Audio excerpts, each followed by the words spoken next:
지금 뭐 IT 쪽은 물량 없으신 분들 기준에서 상당한 기회가 될 수 있었던 부분이죠.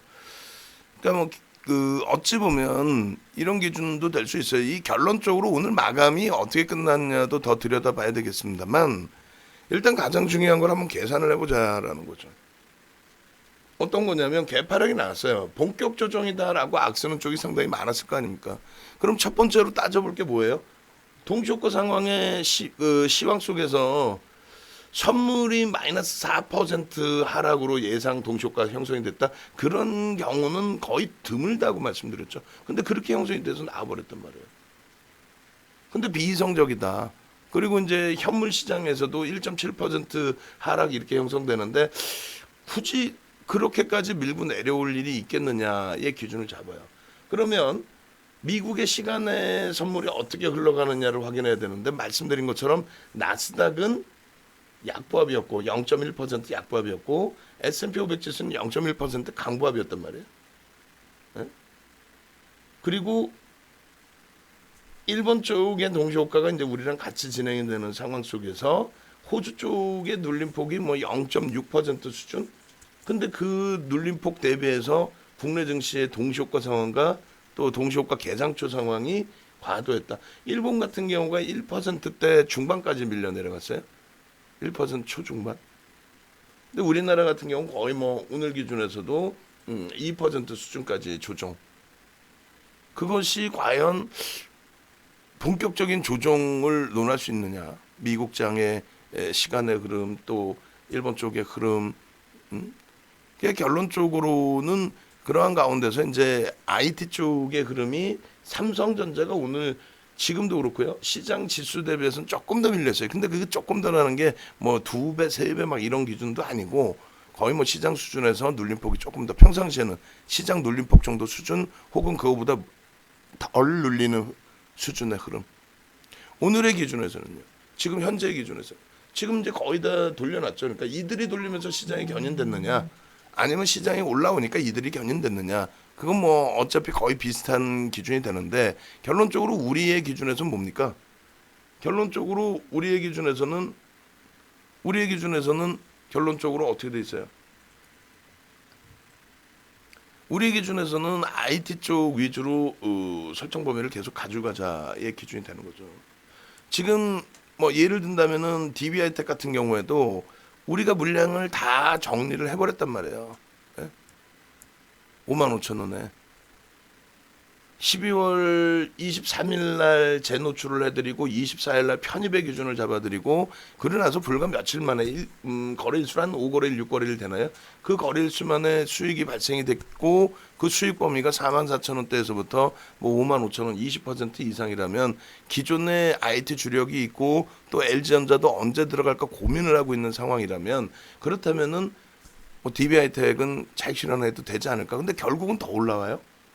근데 이것을 놓고 보면서 하나 생각해야 될 부분은 LG화학도 마찬가지고 LG화학 같은 경우에도 뭐 82만 원 전량 정리 이후에 거래가 없이 옆으로 횡보 12월 달에 밀린 게 아니라 옆으로 횡보.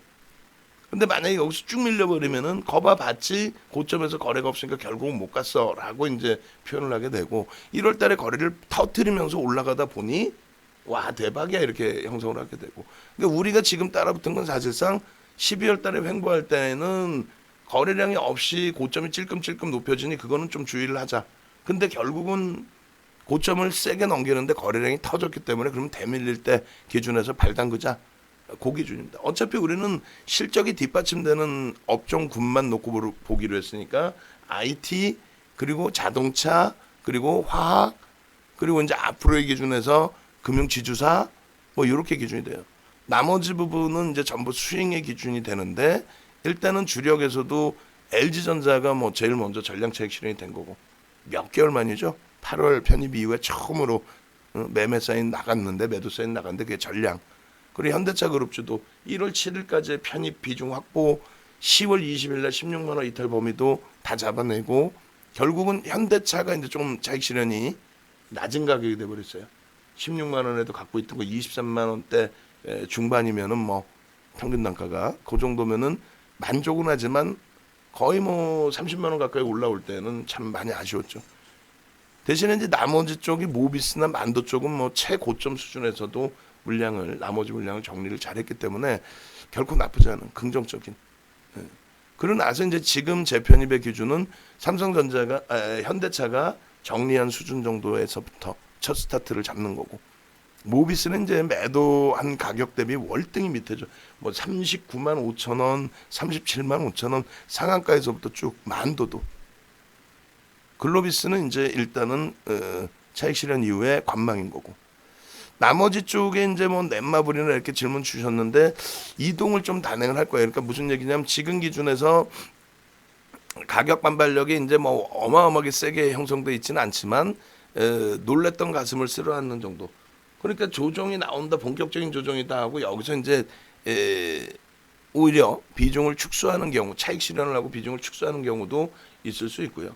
개파락 이후에 이제 강도 있게 돌려지고 있기 때문에 개파락 이후에 그러면서 긍정적으로 해석을 하고 대처하는 쪽도 분명히 있을 수 있고요. 그죠? 오히려 양봉의 기준에 따라붙는. 우리는 이제 양봉의 기준에서 신규 편입자 따라붙고, 가지고 계신 분들 기준에서는 어떻게 해요? 가지고 계신 분들 기준에서는 아까 이제 새벽 이슬님 말씀해 주신 것처럼 비중이 꽉 채워져 있어서 뭐 추가 편입은 어렵고 담을 여력이 없으니 기다림만 이렇게 하셨는데, 시장하고의 연동폭만 좀 놓고 보시면 될 것 같아요. 매번 이제 그게 이해가 안 되실 수 있는데, 원래는 이제 가장 그 초기 단계에 말씀을 해주신 내용 중에 하나가 뭐냐면, 아니 고점에서 잘라내고 저점에서 또 사면 되지 왜 자꾸 이거를 계속 갖고 가라서 힘들게 하냐고. 근데 그 고점에서 잘라내고 저점에서 편입한다는 자체가 그게 진짜 좀 원활해지면, 예? 주력주에서 원활해지면은 그거는 뭐 굳이 파생 상품을 진행을 하겠죠. 그래서 적절한 수익의 목표에 맞는 전략을 추진하는 게, 그러니까 시장도 마찬가지예요. 계속 강할 것이다. 그럼 뭐 굳이 주식을 뭐 하려고 합니까? 파생 상품에서 선물보다도 이제 옵션 쪽에 콜 상품에 적절한 내가격, 등가격 수준에서 편입을 해서 수익을 극대화하는 게 낫죠. 근데 그게 아니기 때문에 전망치와 다른 흐름이 나올 수도 있고 여러 가지 흐름이 있기 때문에 결론적으로는 그에 맞게 점진적인 대처의 기준이죠. 즉 주도 업종을 잘 잡아서 시장이 오를 때 시장 대비 좀 더 강하게, 시장이 밀려 떨어질 때는 시장 대비 이왕이면 덜 빠질 수 있게 그런 업종군, 혹은 시장 대비 강하게 올라오고 빠질 때는 시장 대비 더 빠질 수 있죠. 당연히 올라온 게 많으니까. 그 범위에서 말씀드린 것처럼 덜 빠지고 더 많이 올라올 수 있는 종목군을 최대한 노력해서 찾아내는데, 타당성이 있는 종목으로 찾아내야죠. 어제 야간에 악을 쓰고 설명해드린 것처럼 실적이 뒷받침되고, 그 실적을 바탕으로 수급 범위, 손바뀜의 수급이 됐든 누적 수급이 됐든 수급이 원활하고, 그런 경우에 믿고 가져갈 수 있는 거예요. 내 자식에게 물려줄 종목 찾아주세요. 그게 IT라고 어제 그렇게 악을 썼잖아요. 그죠? 어제 그렇게 악을 쓰고 오늘 아침에 유무료의 차이는 뭘까요? 유료는 결국은 IT에 집중해서 들어가고, 나머지 주력 LG화학 그래 96만 원 이탈돼 OK 편입. 현대차 여기서 양봉으로 돌려서 가장 먼저 OK 편입. 그렇게 기준을 잡아내서 대처를 하면은 무리수가 없단 말이에요. 근데 막연하게 바닥에서 돌려지는 종목을 편입하겠다. 뭐 셀트리온 삼형제가 지금 뭐 반발력은 있는데, 셀트리온이 그렇게 해서 이제 33만 7,500원이란 말이에요. 우리는 35만 5천 원이고 좀 여유가 있죠. 들여다볼 때 시장도 안정화되고 우리 종목도 안정화되고 거래대금이 저기서 쭉쭉 빵빵으로 나온다면 더 높은 가격이라서 사면 되죠. 근데 지금은 일단 주력주 숨통부터 틔우고, 그 다음에 우리도 힘들어져 있는 수익 종목도 있고. 근데 여기서 만약에 시장이 다시금 눌려요. 예를 들면 다시금 눌릴 때는 어떻게 해요? 이제는 주력주가 빨간불로 하이닉스도 돌려주고, 삼성전자도 뭐 낙폭 줄여주고, 뭐 삼성전기도 짜증스럽지만은 뭐 여전히 20만 원 위쪽으로 회복시켜주고, 시장 대비 덜 눌리고, 그렇다면은 지금까지 고생했지만 도저히 지금 거래량 거래대금이 안 터져서 제한적인 종목, 내가 현금 비중 없으면 쉽게 얘기를 들어서 뭐 지금 우리가 제일 어려운 게 뭐예요? 이제 뭐 하나솔루션도 전량 종료했고 없어. 대한항공의 이제 추세 범위를 그냥 그대로 강세로 놓고 보고 있는 거고요. 넷마블이 거래 대금이 없이 지금 눌려 있죠, 계속. 버거울 정도로. 응? 아무리 뭐 대주 지분이 높고 다 좋다 할지라도, 근데 뭐 IT에 사야 되는데 현금 비중이 없어. 그러면 이제 이런 쪽. HM은 뭐 전량 차익 실현해서 없고, 삼성중공업 7,000원대 초반에 사서 지금 몇 달째예요. 몇 달째 고생하고 있는데, 아, 얘도 제한적이다. 이런 쪽에서 이제 옮겨간다는 거예요. 두산인프라코, 뭐 두산중공업도 지금 뭐 손실이죠. 예? 손실폭도 크고, 한국전력도 마찬가지고. 그래서 이런 부분의 종목군들의 이동 전략도 고려를 할 겁니다. 그 이동 전략의 고려는 변동성이 양쪽 다, 예? 대형주도 커지고 이쪽도 커지고, 대형주의 비이성적인 등락률, 하락률이 연출이 된다. 이건 말도 안 된다. 패닉이다. 근데 보면은 그 정도 빠지면은 나머지 종목은 더 빠질 거란 말이에요. 그럼 그때는 아쉽지만, 안타깝지만, 버겁지만 압축 전략을 그때는 단행합니다. 지금은요. 지금은 사실상 이거 시장 뭐 급락 나오는 거 아니에요? 본격 조정 아니에요? 이건 말 같지도 않은 소리고, 지금 지수 자체가 오늘 뭐 2%까지 2%까지 또 눌려 있다 할지라도 하루에, 예?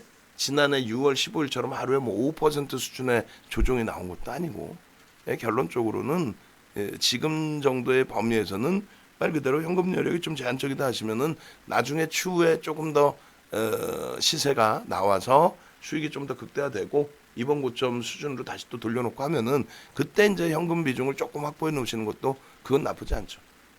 그죠? 지금은 이제 일정 범위 감내하시고, 만약에 이제 조정이 확대된다 할지라도 계속 말씀드리는 것처럼 내 종목 기준이 시장 대비 월등한 약세냐, 응? 돌려질 때에도 돌려지는 폭이 제한적일 수밖에 없는 그런 업종군이냐 지금, 그것만 확인하시면 될 것 같습니다.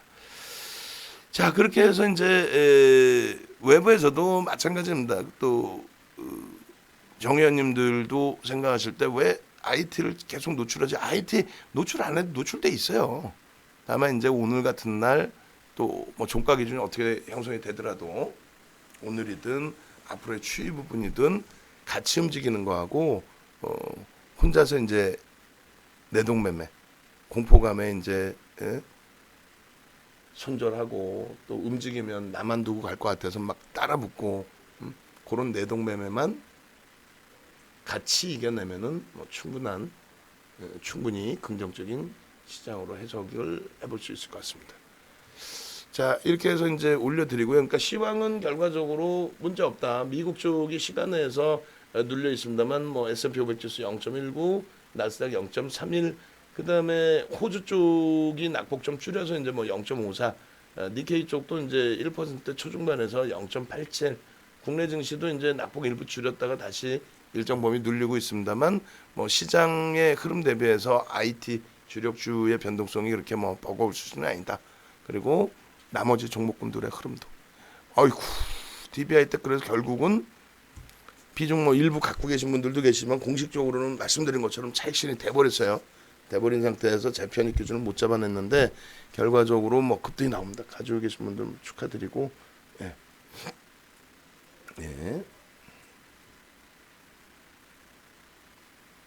일단 올려드리겠습니다.